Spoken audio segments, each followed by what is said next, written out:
I always keep a jar of Thai curry paste on hand. It's so flavorful and aromatic, my pantry wouldn't be the same without it.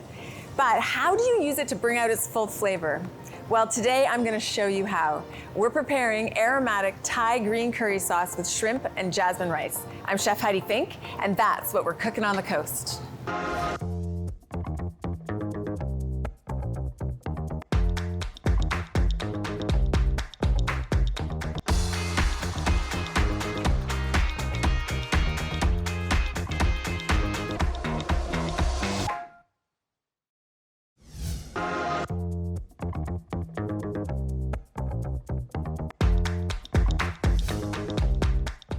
Hi, welcome to the kitchen.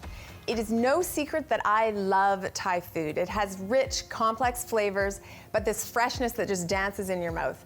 I do find that people find it intimidating to cook, which is why I'm thrilled to be here to show you some kitchen tips, how to make Thai green curry at home. Let's get started. The first thing I'm gonna do is cook some rice. Now I like to use Thai jasmine rice. It's my favorite rice to cook with Thai meals. It's a little bit sticky, quite aromatic. You always want to cook it first because you want to make sure that the rice has a chance to fully cook and then sit off the heat for a minimum of 10 minutes before you serve it. That way your rice won't be mushy. So I've brought 1 cup of rice to the boil with 1.5 cups of water, and I've turned it down. It's on a simmer, and it's going to simmer for 20 minutes. Now, let's get to the real business of cooking a Thai curry. This is one of my favorite things to cook, and I'm really excited to let you know how you can make it taste even better than your favorite Thai restaurant. We've got, to start with, we have some green curry paste, but what I want to do is add a few aromatics in there to really make the flavor fresh and lively. We've got in here, I've got some chopped garlic and a little bit of chopped lemongrass. I'm also just gonna show you how to chop lemongrass if you wanna do it from scratch. You can get this at any supermarket. Now you wanna make sure that you peel off this outer layer, and then you only use the belly of the lemongrass, this fat part here. So we're gonna cut that part off. I always have to smell it, it's so good. For this particular dish, we need to take the core out of the middle, so I'm gonna cut it in half lengthwise like this, and then this core right here, we need to take that out. So we're gonna push underneath and we'll pop that core right out. We only need to use half of it because I already have some in there, and you're just gonna slice that very thinly. So lemongrass is something that's already in the curry paste. It has a really nice lemony fragrance. It's one of the ingredients that sets Thai curries apart from Indian curries. And I like to just add some extra because it really just bumps up the flavor of a store-bought curry paste. So I have probably a tablespoon of minced lemongrass in there, 2 cloves of garlic. Now the next thing I'm gonna add is something called galangal. Now this is in the same family as ginger, but it is very different. You can buy this at an Asian market, usually frozen. If you can search it out, I would definitely suggest you do because it makes all the difference. It makes it taste like a Thai restaurant. However, if you can't find it, feel free to use ginger. We're just going to take some of these slices and we're gonna mince that up. Now, let's put that in here. Okay, so I have my galangal, lemongrass, and garlic. I have my curry paste. I also have some coconut milk. So you want to make sure that the coconut milk is solid at room temperature, so when you pull it out of the can, it almost looks like sour cream. So I've heated up this oil. I'm going to add these aromatics, and I'm going to add about half of this jar of curry paste. You can use the whole jar if you want. We're gonna stir that. This is smelling amazing. Oh yeah. Now we're gonna add just a little bit of coconut milk to that. This is part of our frying and can really help bring out the best flavors of your curry paste. And this is quite a traditional technique to cook your aromatics in a little bit of coconut milk.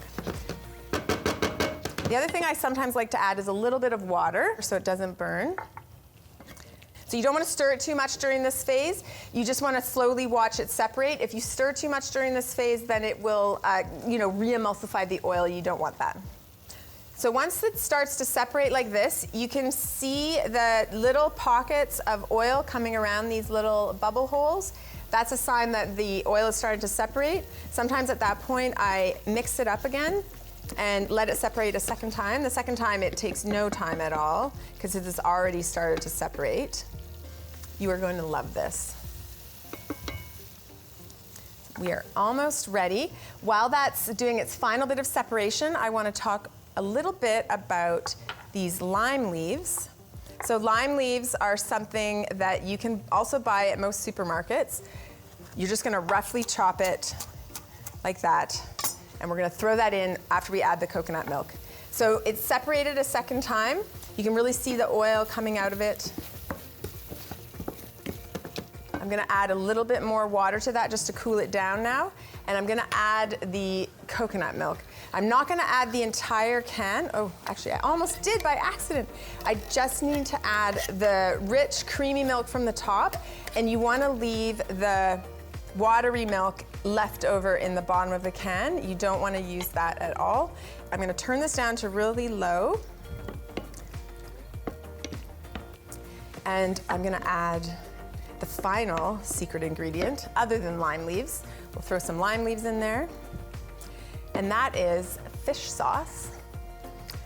Fish sauce is to Thai food what salt is to our food. So it is the salty component, but it has a really distinctive, full flavor, kind of what we would call umami. So it's made from fermented fish and salt, and it's really distinctive. Thai food wouldn't taste the same without it. You can substitute salt if you can't find fish sauce, but I would not substitute soy sauce. That's sometimes what people like to do, but soy sauce is a very strong flavor, and you want the milder, more delicate flavor of fish sauce. I'm gonna add 2 tablespoons. I might add another tablespoon a little bit later. Okay, we just have to let this simmer now for a few minutes to develop the flavors. Afterwards, we can put some shrimp and vegetables in it. So we'll come back later in the show to finish our Thai green curry shrimp, but first we're on the road. I'll see you after the break.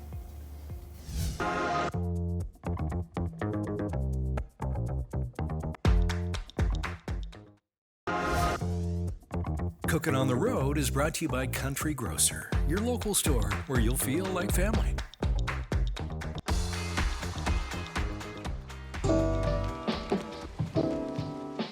I'm here in Victoria's Chinatown, the oldest Chinatown in Canada. It's one of my very favorite places in this city, and I want to take you on a small culinary exploration. There's so many great things to find here, and a lot of people don't know about them. So follow me.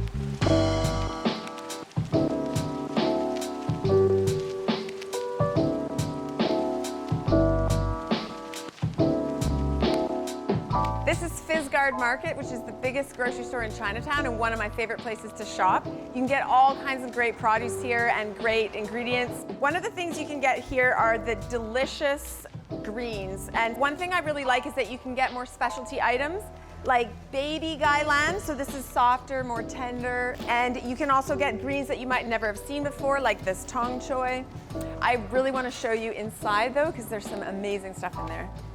This is the amazing aisle of rice and noodles. I just passed all the different flavored soups and the huge bags of rice. We're coming up to some of my favorite sections right here. So this is some smaller size noodles that you can use in your home, but the variety is incredible. There's Chinese noodles, Thai noodles, Korean noodles, and you can also get some really, really good brown rice that you might not have ever seen before, like right here. This is my household favorite, brown jasmine rice. It has the same beautiful nutty floral taste as jasmine rice, but the brown version. And then they have forbidden black rice, they have rice mixtures, big bags of jasmine rice. I don't know, there's just so many things that you can get in this aisle that you can't find elsewhere. And this is my other favorite aisle in this store, the aisle of amazing sauces and sauce ingredients. You can get everything here from light soy, dark soy, hoisin in a big squeeze bottle. You can get different types of chilies, chili paste, and you can also find here lots of different types of toasted sesame oil, and you can get light soy and dark soy.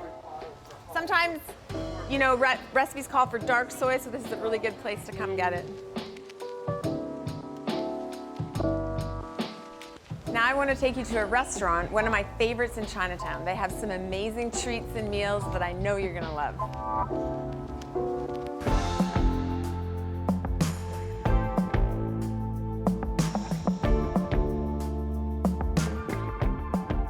I'm here in Wala Yuan Restaurant, one of my favorite Chinese restaurants in the whole city, and they have given me some of their specialties, some of my favorite foods.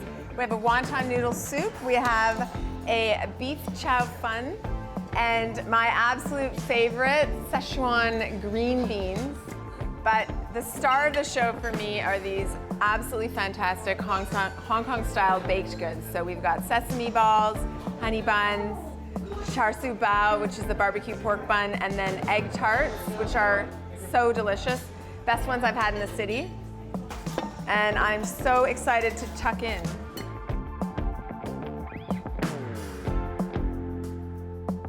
Well, excuse me while I eat.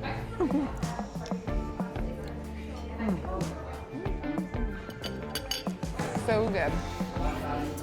These are some of my favorites in Chinatown, but you definitely should come down here and check it out and try out some of the amazing restaurants and grocery stores that are here and find out what your favorites are.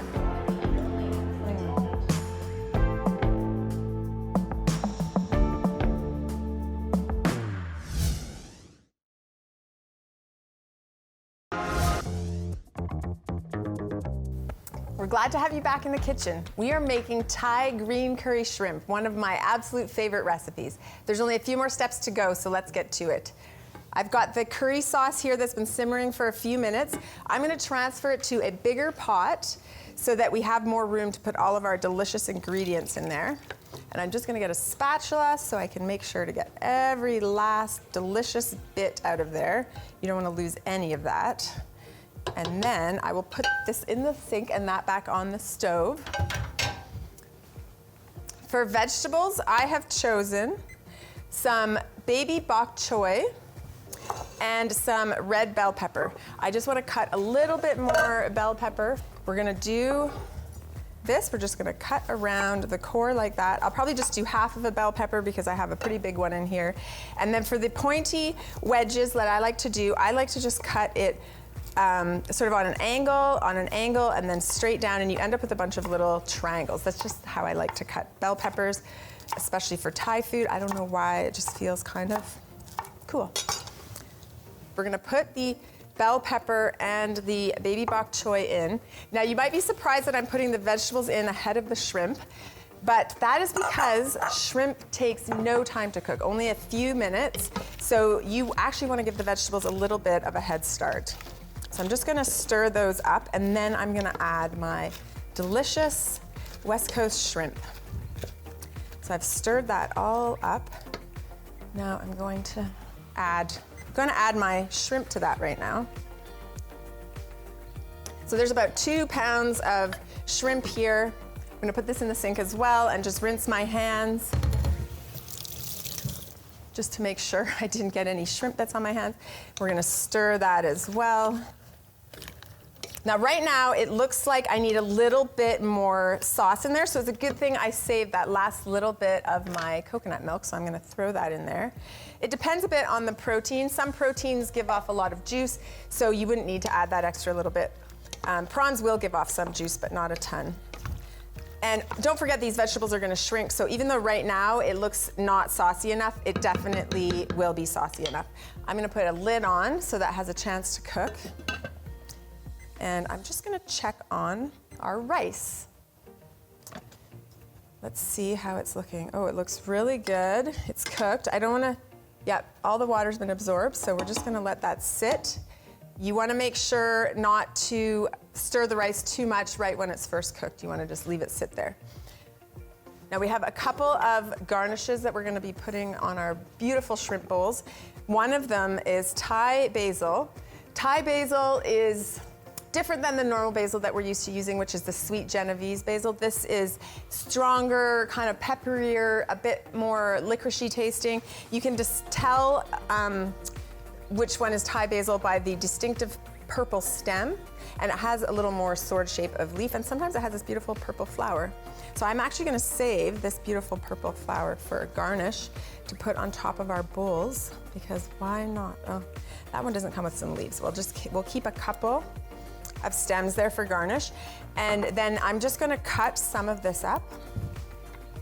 You don't need too much, but this Thai basil goes on Thai curries at the end of cooking almost always. It's also used in other Thai ingredients or Thai recipes, but for Thai curries, it's a must-have. And this is actually also easy to find. You can get it at almost any supermarket in the same area where you would get those little tiny herb packets. Again, you don't need to mince it up. We'll just do sort of a rough chop on that. There we go. And then one last thing that's gonna go in this curry is something called palm sugar. And you don't need to use palm sugar. You can just use regular golden yellow sugar. If you look at them, they look almost the same. Palm sugar is, it's made the same way that maple sugar is made. So it's made from the sap of a palm tree, a specific variety of palm tree that has a really sweet sap and it's boiled down. It's often mixed 50-50 with sugar, but it has a really nice light pineapple-y flavor. But if you can't find it, don't worry, just use regular golden yellow sugar. Let's go over here and look at our curry. So this has been cooking now for about 5 minutes, and you can see that the shrimp is already cooked and the vegetables are nicely softened. Look at that.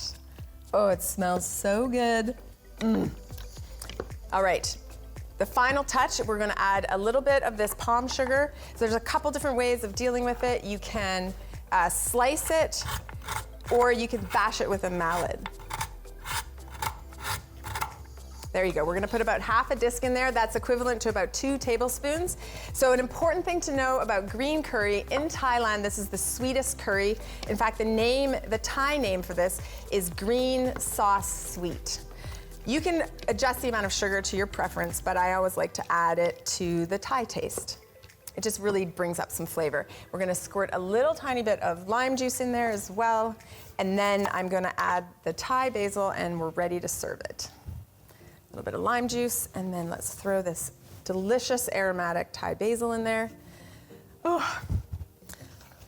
This definitely smells like I'm at a Thai restaurant, and it really takes no time to cook. So let me serve this up now. I'm gonna serve the Thai curry in some bowls, and I'm gonna serve the rice separately on the side in some bowls. That is how you would normally do it in Thailand, is the rice would come separate. Bring it over here. There we go, and I'm gonna gently fluff that up. Looks good. And this is what I like to do with the rice. I actually like to pack it in a little bowl, kind of like making a sandcastle. And then you tip it upside down into your serving bowl. It just looks so cute. I'm gonna do that with the second portion here. It also makes it easy so everybody gets the same amount of rice. Now I'm gonna ladle this into our bowls, and I'm gonna garnish it with a little bit of this Thai basil. So let's get a nice generous scoop for our friends. Some vegetables, some curry sauce, some shrimp. Oh yes. There we go, that's one. Let's put our Thai basil in there. There we go.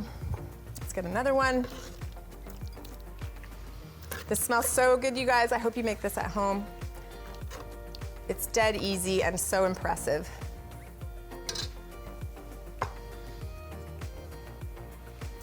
There you have it. Super flavorful Thai green curry shrimp, one of my favorite recipes. Pairings are brought to you by Liquor Plus. Discover the plus. Thai food is notoriously difficult to pair with. To help us out is Brendan from Driftwood Spirits. Welcome. Hey, Chef, thanks so much for having me. Happy to be here. Pleasure to have you. I'm really interested to know what you're going to pair with this meal. There's so many strong flavors, plus the seafood.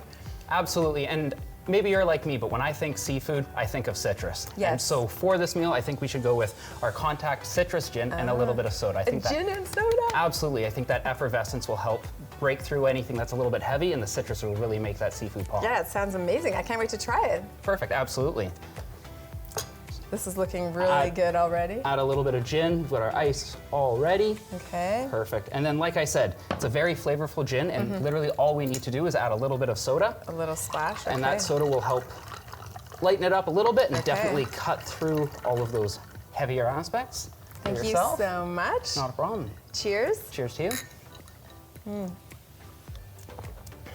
Oh yeah. Absolutely. So you'll notice definitely Yeah. the grapefruit and the orange there. We've got a little bit of beeswax to help add the body.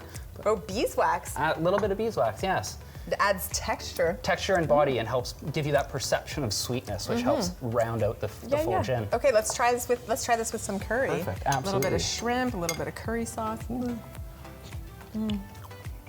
Curry's good. Let's try it with the gin. That's delicious. Oh yeah, that's perfect.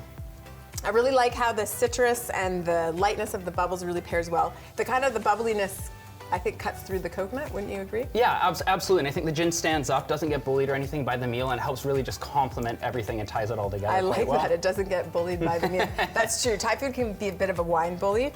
Let's try some more. Absolutely. So can you tell me a little bit more? I feel like this is a new venture for you. Yeah, absolutely. So Driftwood Brewery's been around for quite a while. And in February of 2021, they moved into a new space. And with that space came the expansion, which brought us Driftwood Spirits and our new Driftwood Lounge. And I had originally started with the company back in 2013 and worked there as a brewer for a number of years. So good. I've spent the past 5 years over in Scotland working as a whiskey blender for 3 distilleries. And it just so happened that my return to Canada and Driftwood's expansion Coincided. aligned, and we were able to bring you Driftwood Spirits. Where Okay, we're and focused. Oh, sorry, go on. No, I was just gonna say, I see you have 2 different gins there? Absolutely. So we have Contact, our citrus gin, and for Contact, what we wanted to do was capitalize on what we saw was very successful with our West Coast IPAs, which is big, bold citrus flavors. So, like I said, the grapefruit, the orange, and the beeswax for the body and mouthfeel. On the other end, we have Parabola, which is our floral gin, where we let lavender, violet, and rose take center stage. I wonder if that would taste good with Thai food, because Thai food has some like floral notes with the galangal and lemongrass, you know? Absolutely, and I think that lemongrass definitely would pair really, really well with this. So you've got a couple of options there. Okay. Thank you so much, Brendan. Yeah, this absolutely. was great. Thanks for having me, Chef. We would love to see your take on this meal. Please share your photo on social media and tag us at Chef Heidi Fink and at Chek Media. For information on the recipes, just follow the links below. I'm Chef Heidi Fink. Remember, the more you learn, the better it tastes. Sure, Dad, we're gonna eat some more. Oh, I like the little top up there. That was great.